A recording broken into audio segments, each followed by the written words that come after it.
Marijuana is the most widely used illicit drug on the planet. To many, it's an evil weed. But to some, it's a sacred herb. It is our God-given right to use the tree of life. Still, for others, it's a lifesaver. I would have been dead from AIDS if I had not smoked. For decades, the global supply of marijuana was controlled by criminals. They are in it strictly for the money, and they're willing to kill. But now, it's a quasi-legal industry worth billions of dollars, and business is booming. Producers, traffickers, dealers, users, doctors, police. They're all part of the $300 billion global industry that is Drugs Incorporated.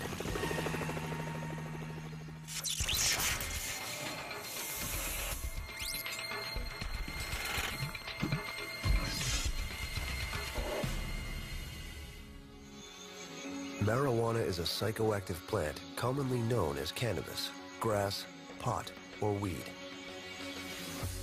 Used by 167 million people worldwide, marijuana polarizes public opinion, with one side trying to legitimize the plant, and the other trying to wipe it off the planet. In 1970, the U.S. federal government passed the Controlled Substances Act, classifying marijuana as a Schedule I drug, just like heroin. This designates the drug as having a high potential for abuse with no medicinal value. But not everyone agrees. In defiance of federal law, at least 14 U.S. states now allow patients to grow or purchase marijuana on a doctor's recommendation. Chief among these rebel states is California. Oakland resident Juliette Hopper works as a management consultant. For the past 10 years, she's battled both cervical cancer and fibromyalgia, a condition that causes intense pain in her muscles and bones. From my neck all the way down, I'm in a lot of pain. The best way I can describe an FM flare-up, which is what I'm dealing with right now, is someone taking a baseball bat to your major joints and just hitting you as hard as they can for hours. And that's the pain that you're dealing with. It's unending nerve pain. While living in Ohio, Juliette took a large number of pain medications that slowly destroyed her liver and kidneys. Even though Ohio prohibits medical marijuana, her physician privately recommended she try it. I've been using a measuring spoon to kind of create a diary of what works best for my pain management and my symptoms. Marijuana contains a complex mixture of more than 60 unique active compounds known as cannabinoids. The two most abundant are tetrahydrocannabinol, or THC, and cannabidiol, or CBD. When ingested, the compounds attach themselves to cannabinoid receptors, the molecules that affect neural signals in the parts of the brain governing memory, anxiety, appetite, coordination, and pain. Juliette uses a vaporizer to consume her medical marijuana. It heats up the cannabinoids enough to be able to release the medicine as a vapor, but it doesn't get hot enough to where it's combusting the plant, which is usually the biggest problem that most people have with utilizing cannabis as a medicine, is that they see that combustion as putting tars and carcinogens into your body. Initially, Juliette was wary of consuming an illegal drug. I was the Reaganistic child of just say no, don't do drugs. Oh my God, cannabis will lead you to heroin. I think one of the biggest battles that any cannabis patient has is because we still feel guilty. Society tells us that we're doing something horrible. In March 2009, Juliette moved to California so that she would no longer be breaking the law by consuming medical marijuana. And it's almost like a nice little meditation ritual. For Juliette, marijuana offers the chance of living a normal life. Let's just alleviate that inner angst. It kind of blocks that feeling of intense pain. I get antsy and edgy when I'm in pain, and I don't realize that I'm barking. And in my line of work, barking is not very useful. So it alleviates that, and it literally calms my psyche down enough to be able to focus and get my job done. And enjoy living. It's not necessarily a cure-all for everyone, but it's definitely something to try that won't kill your kidneys.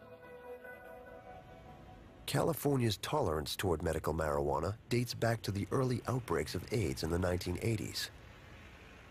Hi, Greg. Have a seat. San Francisco dermatologist Dr. Mark Conant is one of the world's leading AIDS experts. He's been at the forefront of the fight against HIV since 1981. We were treating them with chemotherapy. That caused nausea and vomiting.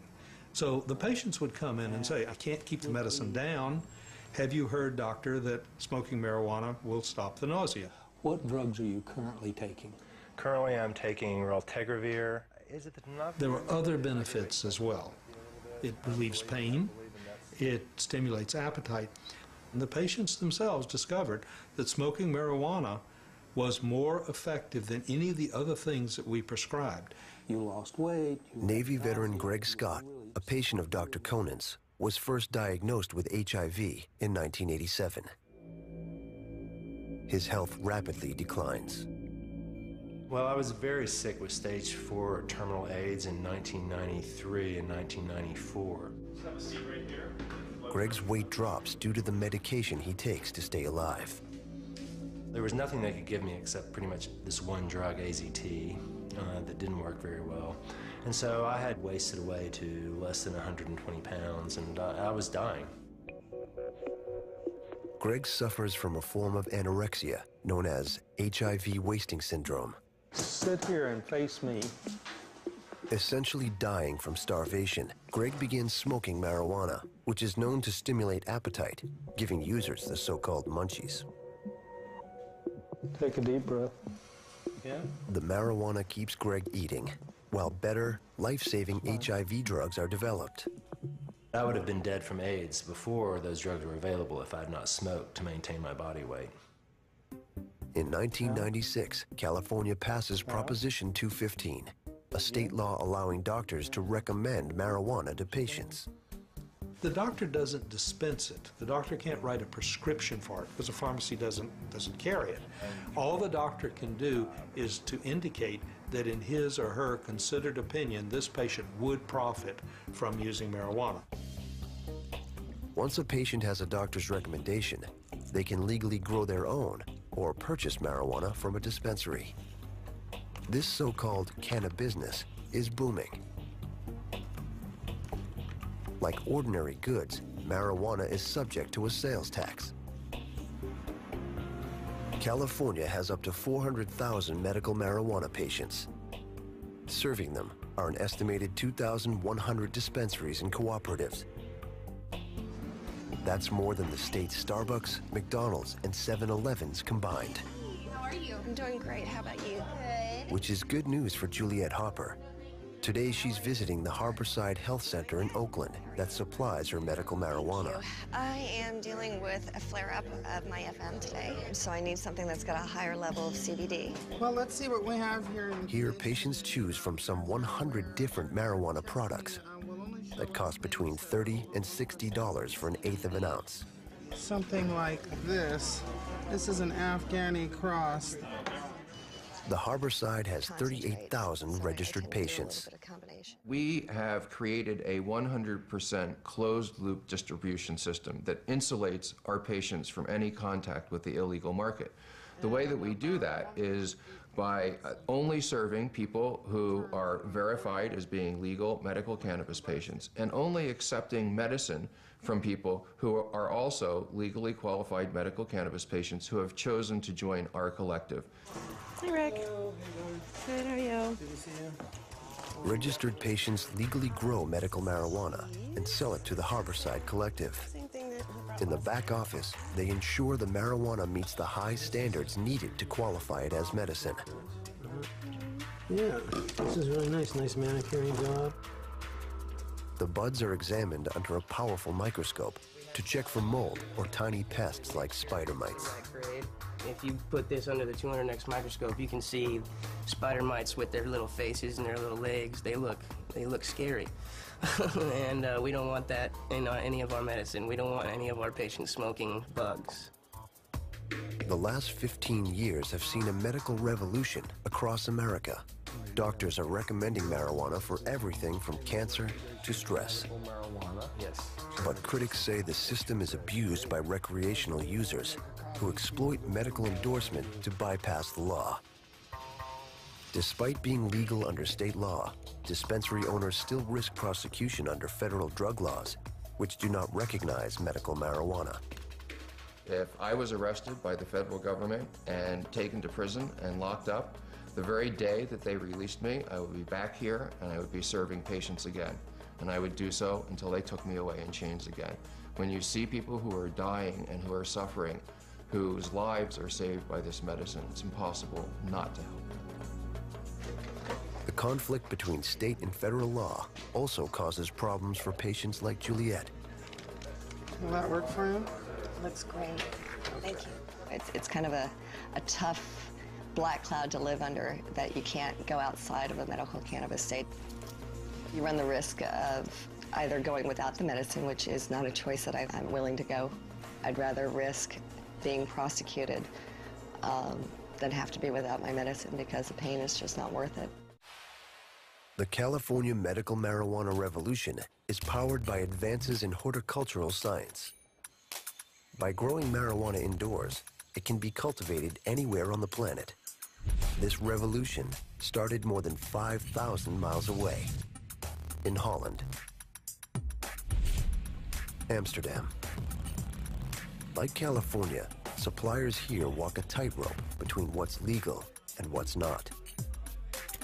For the past 25 years, 𝑴𝑰𝑵𝑣 has been at the forefront of the semi-legal Dutch marijuana industry. Pretty good. My passion for cannabis started when I was 18. I was traveling around the north of Thailand. 𝑴𝑰𝑵𝑣 it's a very, very fine sativa, and it has a very nice menthol high. And I met a very old medicine man, and he was treating heroin junkies with marijuana. And he said to me that this plant has a very, very big value for society. And he also said that the plant was so powerful that in the future it could overthrow governments. And when he said this to me, I thought, you're crazy, man. He basically said to me, go back to Holland and start growing this plant, and it will give you great benefit and wealth in the future, and it would make you very happy. And that's when it really started. Holland is a small, densely populated country in Northern Europe. It's famous for clogs, canals, and sex and drugs. The climate in Holland isn't suited to growing marijuana. So Roskam experiments with growing it indoors.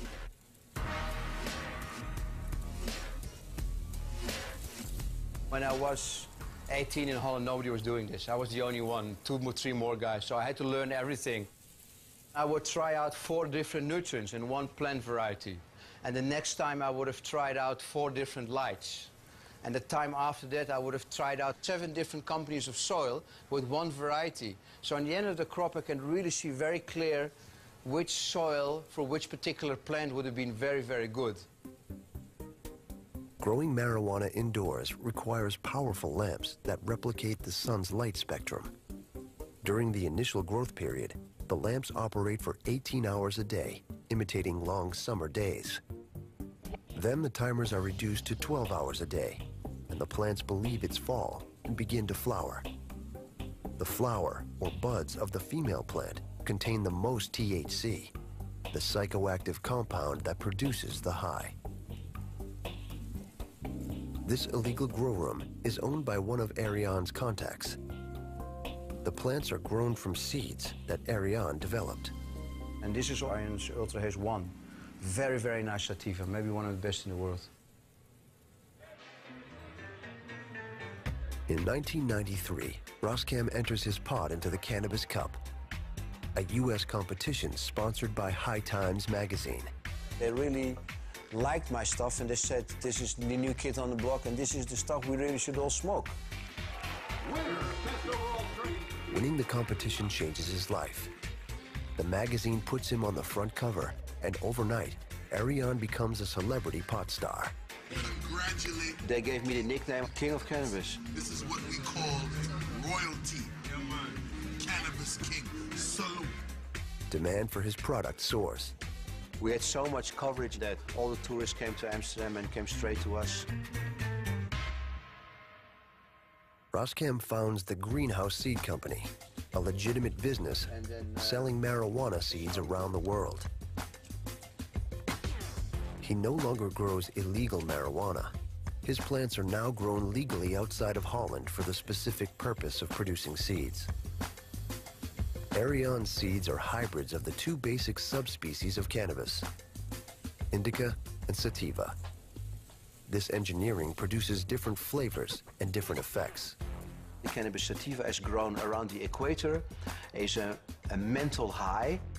It's a long plant with slim leaves and slim buds. And the indica is a smaller plant and it's more a body stoned.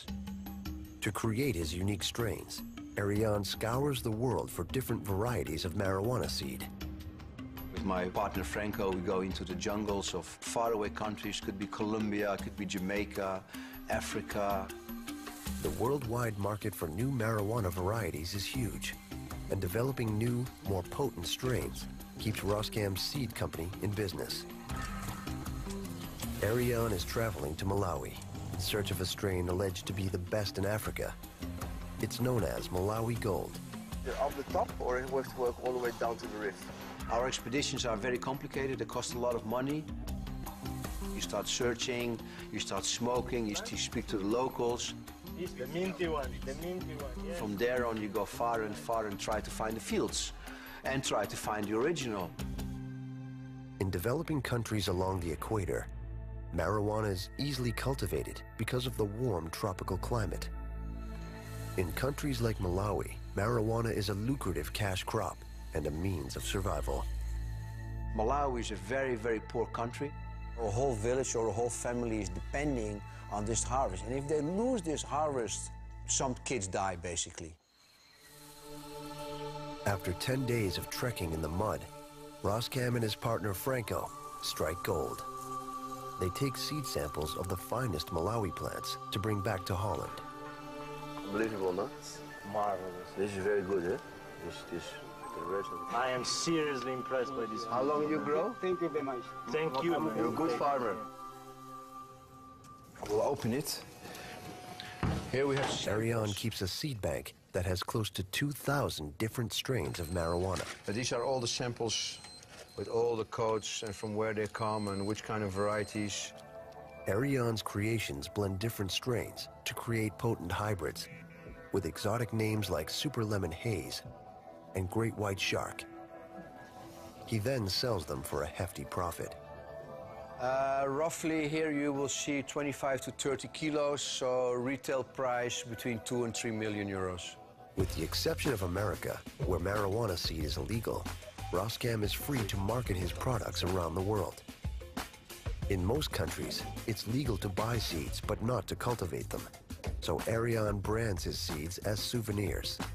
You see the different colors we have here. We have the cheese, we have the train wreck, we have the white rhino and a great white shark. I came with this idea 2 years ago, and it's probably the biggest hit ever in the seed business. Each packet of 10 mixed seeds retails for around $75, and his company sells 400,000 packets of seeds annually. But the seed business is only one aspect of 𝑴𝑰𝑵𝑣's empire. The other is a chain of coffee shops. I can show you maybe this. Customers come not only to drink lattes, but to sample exotic marijuana. The taste is more rich. Holland is the only country in the world where marijuana can be purchased legally for recreational use, but with certain restrictions. The rules and regulations are as follow.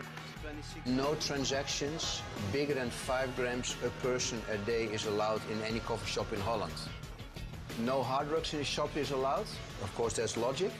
No younger people under the age of 18 are allowed into the coffee shop at any time. Failure to comply means a shop will be closed down.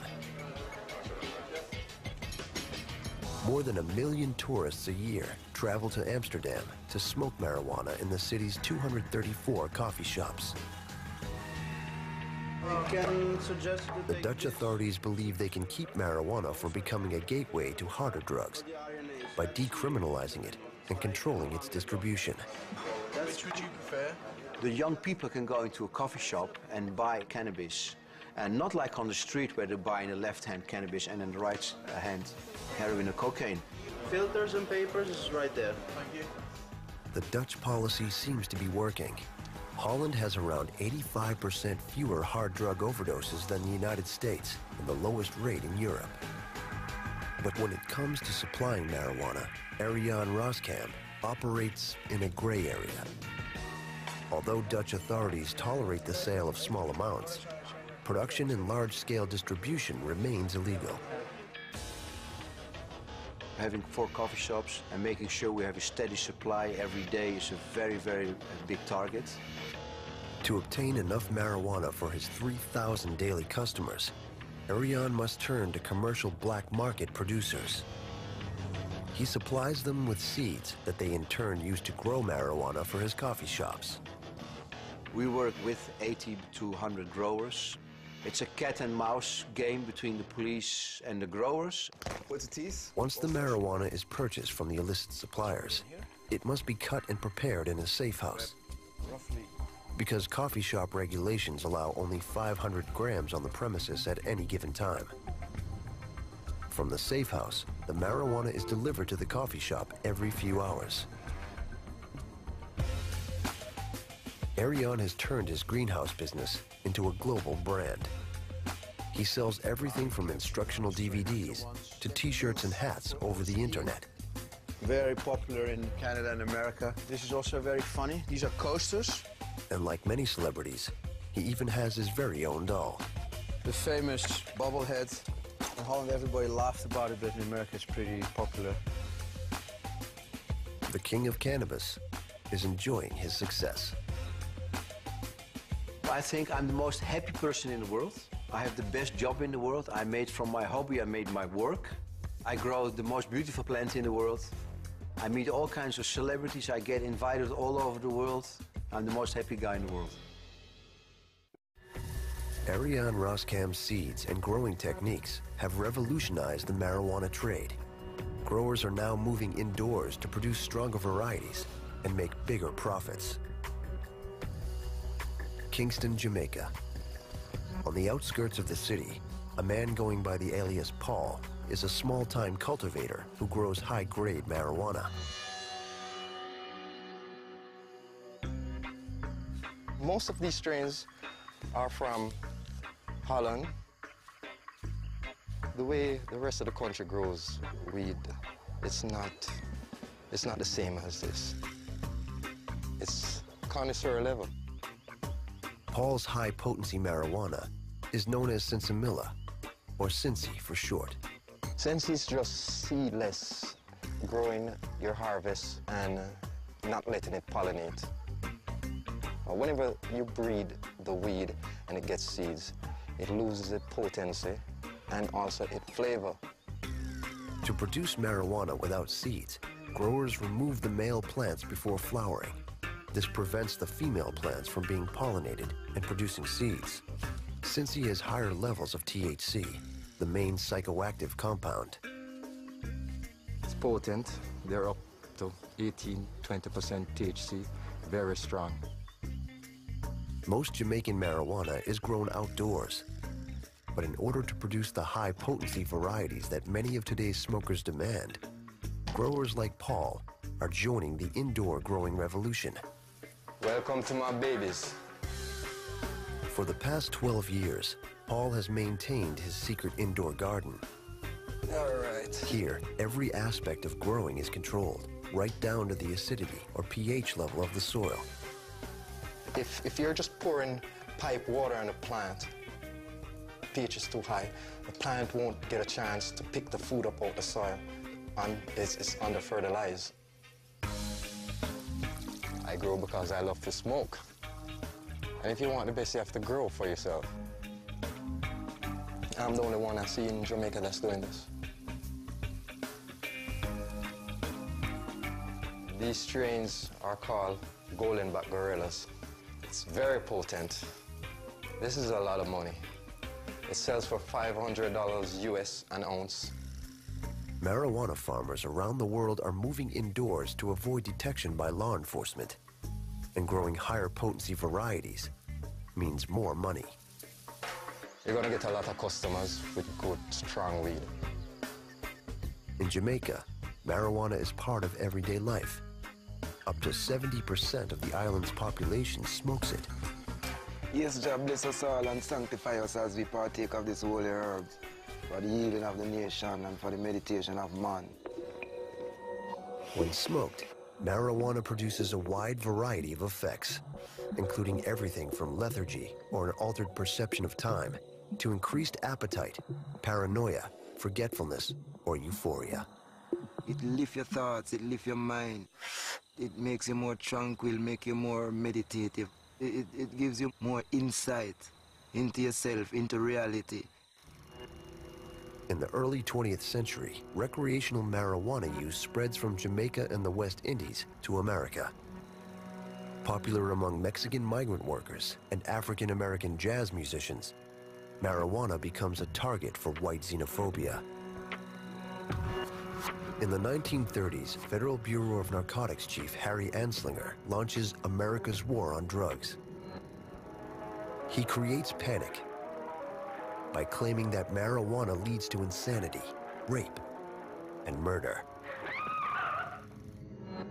Despite objections from the American Medical Association, Anslinger persuades Congress to outlaw the drug in 1937. During the 60s, marijuana is embraced by the growing counterculture. For many, smoking pot is an act of defiance against mainstream America. To the establishment, marijuana symbolizes the excesses of the hippie era.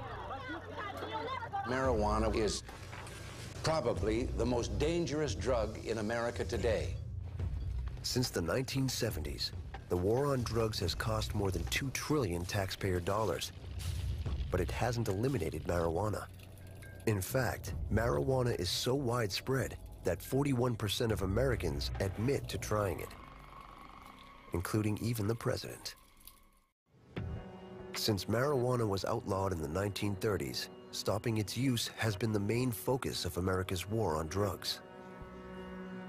While medical marijuana patients can legally consume it in 14 U.S. states, more than 800,000 people are arrested for illegal marijuana use every year. Cleveland, Tennessee. Drug Task Force Director Mike Hall and his team prepared to execute a search warrant on the house of a suspected marijuana dealer.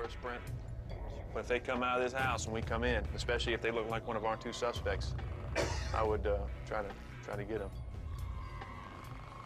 Say a word of prayer. Dear Lord, we thank you for this day. I pray that you keep each man and woman in this room safe, that you'd give us quick reflexes, give us the judgment to do what's right. Let us fulfill that justice that you've called us to fulfill. In Christ's name, amen. All right, let's load up. Marijuana is big business, and dealers will stop at nothing. The cops aren't taking any chances.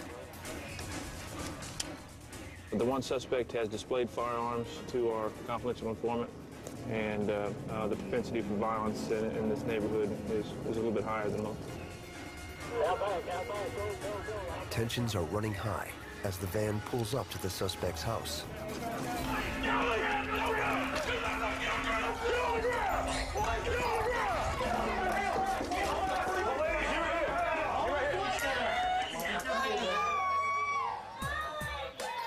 Within seconds, the police take control of the house. Out back, 2 more suspects are apprehended.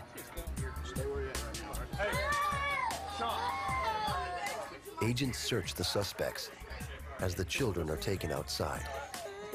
Where's your mommy at, sweetie? Inside, she'll be out in a minute, okay?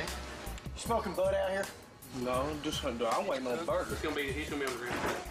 Mike Hall questions the main suspect. All right, is there any guns in the house? No, sir. Marijuana was found on you, on your person. You said it's personal use? Is there any other marijuana inside the residence? My person. And where's that at? The suspect directs the agents to his stash box. Inside, they find half an ounce of marijuana divided into 4 bags. Ecstasy? No, that's... The suspect is likely dealing.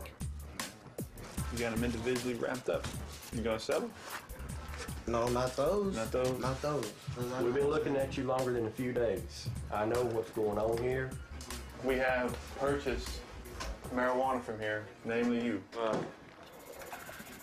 Under Tennessee state law, distributing marijuana weighing under 10 pounds is a felony and punishable by up to 6 years in prison. Marijuana may pass through 5 or 6 hands before it gets to a dealer like this one. He ain't the bottom of the food chain, but he ain't top. This is his accounting paper. These sometimes is what people owe him. This is how much cash he's got in hand. The marijuana supply chain often works on credit. He owes his supply right now $360. Unfortunately, the typical cycle is he'll try to find some other dope somewhere so he can make enough to pay off the supplier. You know, they're like repo men. You know, they want to get their $360 back, so they'll get it one way or another. Take your car, take your TV, you know, take your blood. The marijuana seized by the Drug Task Force in Tennessee most likely originated from Mexico, which supplies nearly 40% of the marijuana consumed in America. El Paso, Texas. Located across the Rio Grande from the Mexican town of Juarez, this city is a high drug trafficking area. Every year, more than 100 tons of marijuana are seized at the El Paso ports of entry. William Molaski is the Customs and Border Protection Port Director in El Paso. As a senior customs officer, Molaski has been monitoring this port of entry for 2 years. If you can think of a way to smuggle something into the country, we've seen it. You see false compartments in gas tanks, in the spare tires, in the trunk, in the roofs of cars, strapped to the legs of people, inside of shoes, baggage. The list is endless. Molaski and his team are the front line of America's war on drugs. Agents from Customs and Border Protection are on high alert as they search cars and trucks for drugs. They suspect this vehicle is hiding illicit cargo. We started inspecting the vehicle and we saw some anomalies with the tank, so then we went ahead and brought it in for further inspection. The agents use a fiber optic telescope to get a better look inside the gas tank. We believe it's contraband, either marijuana, cocaine. The custom agents see something in the tank and decide to take a closer look.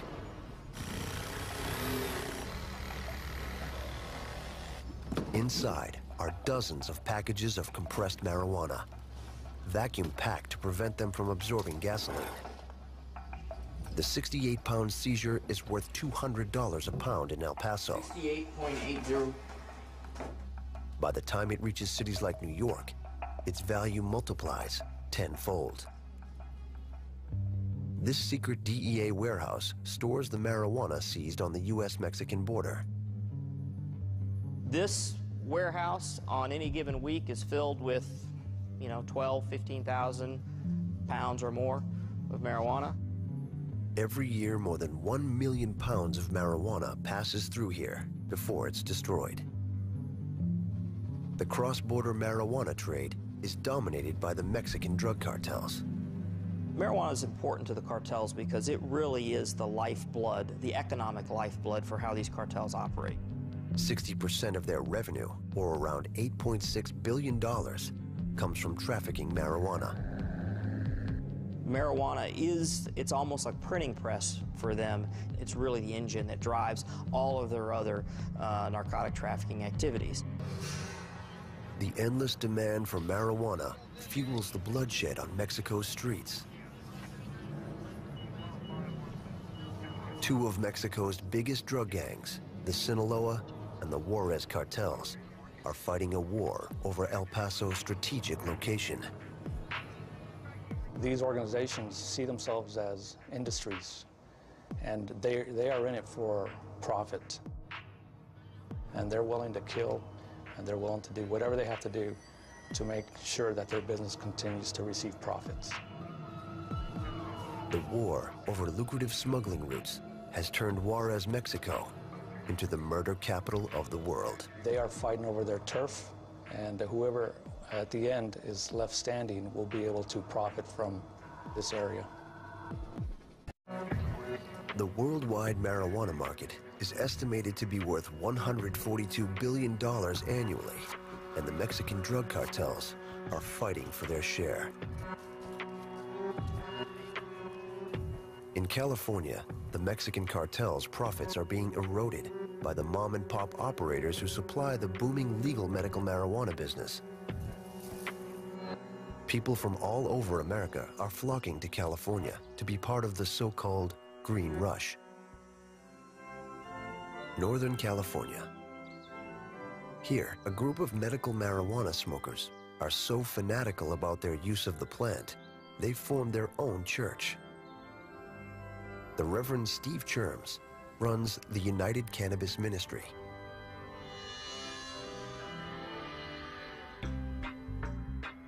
It's a non-denominational church, so we don't try to focus people's certain beliefs, but we do believe that the cannabis plant is the tree of life. It is our God-given right to use the tree of life. Lift up your tongue. Every Sunday, Cherms and his followers begin the day with a mixture of liqueur and marijuana. Can you run your tincture, young lady?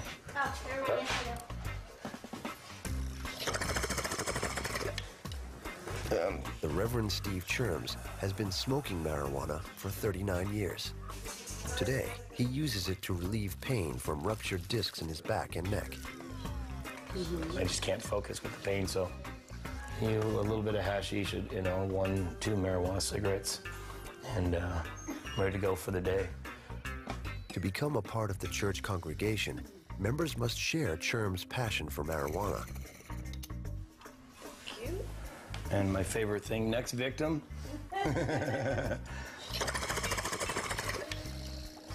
Now I will be able to just kind of slow down and talk to you guys without being like in a haze, Reverend Cherms makes sure his followers hold legal California medical cannabis cards. Then they can, consume cannabis legally, even though we should be able to use the tree of life legally anyway. It's God's law, but, we'll follow the rules in California. In October, the church's legal marijuana crop is ready for harvest. We grow for everybody that's in the church that cannot grow for themselves or have no spot to do it. Church members believe freedom of religion, no matter how strange, is protected by the First Amendment of the U.S. Constitution. Here, young lady. And in the Constitution, we have the right to use whatever religious sacrament we want. And this is our religious sacrament.